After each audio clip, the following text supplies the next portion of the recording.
Okay, I'm going to do the long division. I'm going to create a video to go back to what we did before.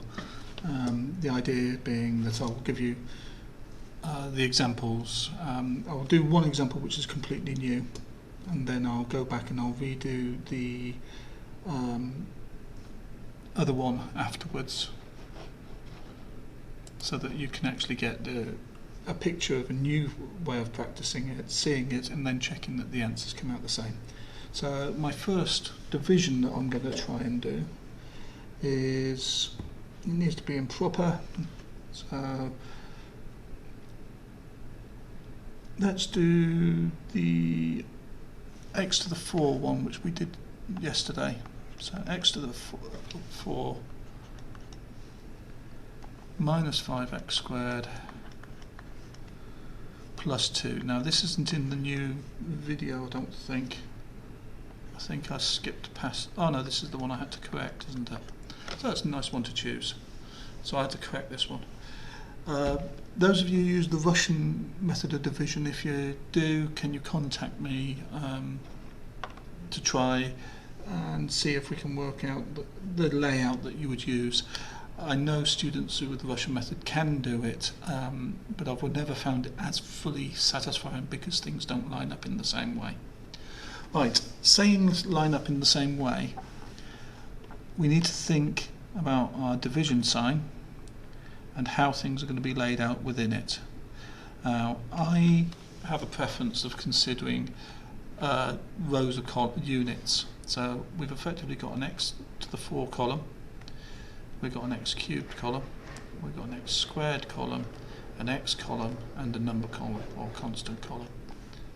And I want to try my best to keep those lined up as I go through. They're not absolutely necessary, but it's useful. We're not going to keep going and go to try and create decimal points. Whatever we're left with down here when the last thing's pulled down, that is my remainder. So let's put the expression in from the numerator, which goes in this piece. The numerator is 1x to the 4. So x to the 4.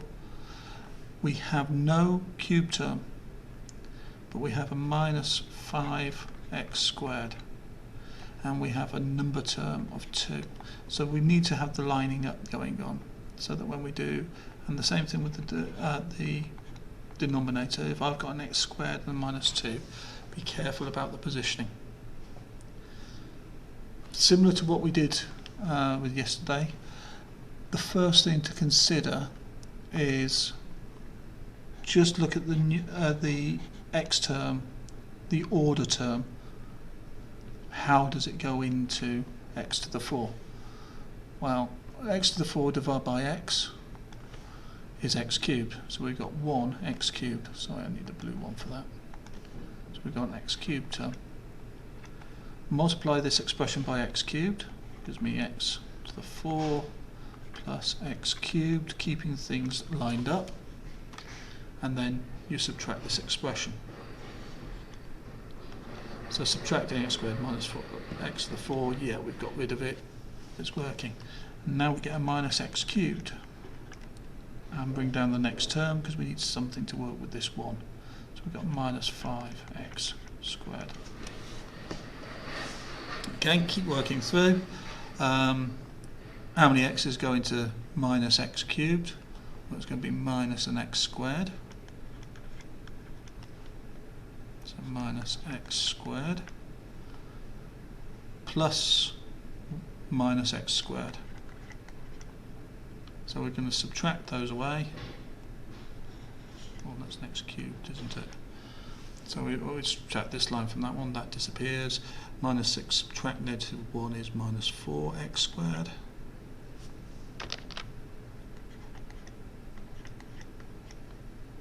So x goes into this minus 4x, nothing to bring down, so I'm just going to say plus 0 at the moment, 0 x's. So x into minus 4x squared is minus 4x. Do the multiply through, minus 4x squared minus 4x. Do the subtraction and we get 4x. plus 2. X is into 4x, we get a plus 4. Multiply through, I'm going to subtract 4x plus 4. And this actually will give us our remainder line, so that we can do our values. So our remainder at the end, 4x minus 4x, nothing. 2 minus 4 minus 2. Everything's been divided that we can. This was the remainder.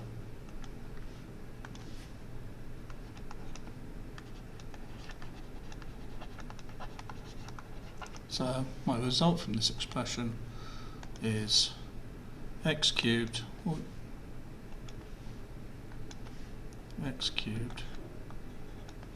minus x squared minus 4x plus 4, and then minus 2 that we were trying to divide by x plus 1. And if I pull up the check from yesterday, which would you do? Did we not do that one yesterday?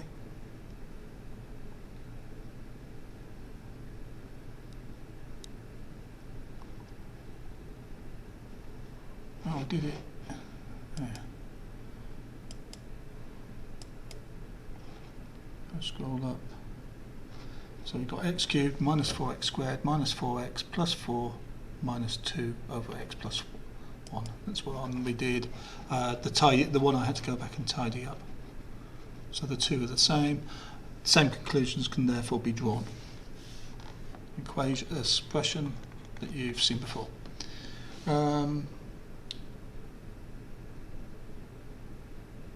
Let's go and have a quick look at the squared one as well and show it works. So you're going to get the same two examples but done this way. So example 2. There's no point separating them out into different methods. It's fairly robust, this technique, as long as your long division is robust. 3x plus 6 all over x squared plus 3. So set up my division. Remember, make sure you leave space for each column. That's where the biggest problem is. The caution up here about this gap. These are the areas that people tend to lose marks on, where you've got gaps. And we're going to get something similar in a minute when we come into this next one. So just bring up my pen. So we've got x cubed plus x squared minus 3x plus 6. And we've got x squared plus 3. Now this x squared, remember there's an x term in between, so when we're dividing, I'm going to move it over a little bit to try and remind myself that there's a gap because there's an x term in there. There's no x's. Same process as I showed before. Look at the leading terms. How do they go into each other? So x squared goes into x times, and I'm going to line it up. Some people do it over the top. I like them to line up. That's as long as you keep your order going, that's fine. So I've now got x cubed, x times 3 is plus 3x, subtract the two lines. So I've got nothing there. I've got x squared minus 6x. Look at the expression. Does this go into there? Yes, it's x squared. It's a plus 1. X squared plus 3. So the stuff above needs to be subtracted. So we've got a minus 6x, and 6 minus 3 is 3. Nothing left to be divided, so we have no. There's my remainder. Now that's the bit. This is a bit new. Is these gaps they can cause this expression to move over and grab from further on. But once this has been dealt with and used to create an expression below, that's it done.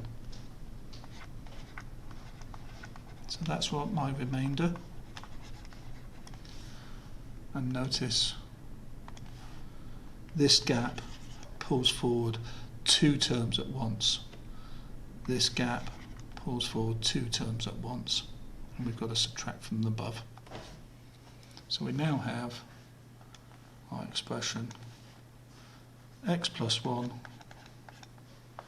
minus 6x plus 3 all over x squared plus 3, which is what I was showing you last lesson. Again, that last one, x plus 1, we'll see is minus 6. I didn't put minus 6 into that one, that's why. Sorry, there's a correction to the video. Put a note on when I upload the videos. Okay, so we get minus 6x, same result.